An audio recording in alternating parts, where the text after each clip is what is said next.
Nigeria elections, blast hits presidential rally in Gombe. A female suicide bomber has blown up herself in northern Nigeria's Gombe city, minutes after President Goodluck Jonathan left a campaign rally there. At least one person was killed and 18 others were wounded in the blast, police and hospital sources said. Mr. Jonathan is standing for re-election on February 14 against former military ruler Muhammadu Buhari. Militant Islamist group Boko Haram has stepped up its attacks in the run-up to the contest. It has not commented on the blast. Explosions have also ripped through court buildings in 3 towns in oil-rich southern Nigeria in what police described as coordinated attacks. Map. Dynamite was suspected to have been used in the attacks in Port Harcourt City and the towns of Ijeokpo and Dejima in oil-rich Rivers State, regional police spokesman Ahmed Muhammad said. There were no casualties, but the court building in Dejima was razed down and documents burned. He is quoted by Nigeria's privately owned Daily Trust newspaper as saying, Boko Haram is not known to be active in the oil-producing region, where militants demanding a greater share of Nigeria's oil wealth have carried out attacks in the past. Angry youth. In the blast in Gombe, the bomber blew herself up near a car, Gombe State Police spokesman Fuage Adajiri told the BBC. He said a female passerby had been killed, contradicting earlier reports that 3 people had been killed in the blast. Goodluck Jonathan addresses his supporters in Gombe on February 2, 2015. President Jonathan addressed his supporters shortly before the blast.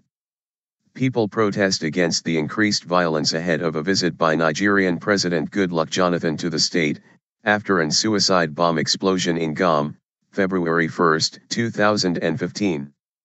Explosions also ripped through the city on Sunday.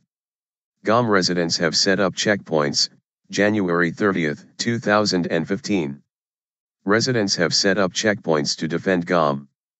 Muhammadu Buhari, who was at the rally in Gombe, said the explosion occurred some 3 minutes after Mr. Jonathan's departure, AFP news agency reports.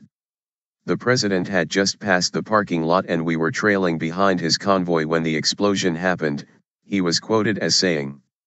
Mr. Jonathan addressed a rally in the northeastern city a day after it was hit by 2 blasts that killed at least 5 people. A local journalist told AFP the latest blast had led to unrest in Gombe, with angry youths attacking supporters of Mr. Jonathan's People's Democratic Party, PDP. They were shouting and denouncing the president's visit, which they blamed for the attack, he added. A report in the Nigerian paper The Vanguard says the president and Mr. Buhari have cancelled scheduled election rallies in Damaturu in Yobe State and Maiduguri in Borno State respectively. Line. Analysis by Will Ross, BBC News, Nigeria. It may not have been as large as other bombings in Nigeria, but the timing of the latest attack will have shocked the security forces. The violence is escalating in the run-up to elections due in less than 2 weeks.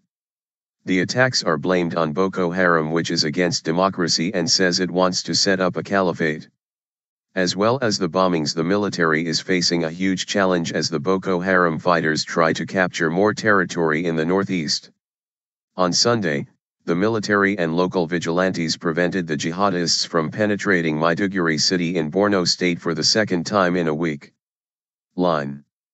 Military aircraft from Chad have meanwhile continued their attacks on Boko Haram positions in northeast Nigeria for a 3rd day. Eyewitnesses said Chadian jets and helicopters hit targets in the town of Gambaru, just across the border from Cameroon.